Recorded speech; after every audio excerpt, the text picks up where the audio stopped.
Well, hello, and welcome to Main Street Live. It's so good to see you all here today. Have you ever been given advice, or some people might say criticism, but constructive criticism? Someone saying, hey, you know what, you're good at this, but you really need to work on this. How did that make you feel? Well, today we're going to talk about some churches who were given some advice straight from Jesus. And you would think they would listen and obey. It's kind of like when you get a test back and your teacher says, So class, we finished up our test today on the Bible places and everything. And Mr. Smith, I'd like to give yours back to you. And as you can see, you had some trouble here, okay? You need to study probably a little bit more. The good news is, Joel, okay, that you can go back and you can study again. This won't be your final grade. I'd recommend that probably what you need to do is go back and look at the places that we talked about on the map and the important things that happen there. So, proud of your effort, but I need you to work a little bit harder and study. If you need any questions or you need me help in any way, I'd be glad to do that for you. You have a choice.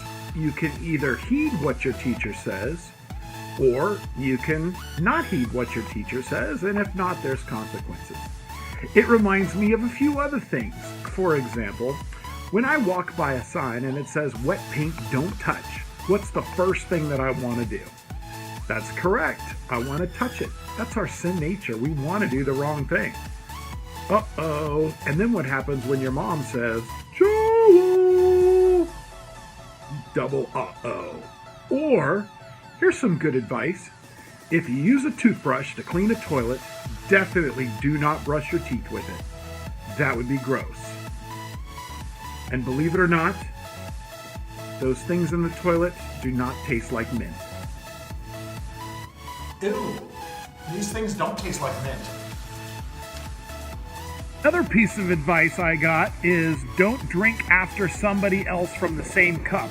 And in my day, people would hand around a Coca-Cola and they would pass it down, and some people said, by the time it gets to you, you're drinking other people's spit. That's kind of gross. And my littlest one, who will remain nameless, took a drink of my drink while I was gone. Usually the way you can tell is when you get to the bottom. And there's floaties at the bottom. And it's part of leftover dinner that's not quite that tasty. Another piece of advice you should heed. Hey boys and girls, so there you have it. We need to listen to advice and do what's right. You know, there are actually some churches in the book of Revelation that Jesus gave some advice and also some criticism to. The question is, did they listen to it or did they not? Well, as you can see on the map behind me, the place where all these churches were from is the country of Turkey.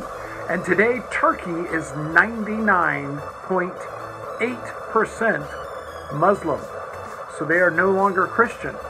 So in the long run, unfortunately, these churches did not follow all the advice that Jesus gave. My prayer for you is that you would listen to the advice of Jesus, starting today and this day forward, that you would choose to live a life that is right and follow Him. But with that, we're going to learn more about Revelation, so I need you to sit up straight. I need you to point your nose right up here and freeze and pay attention to what to do next.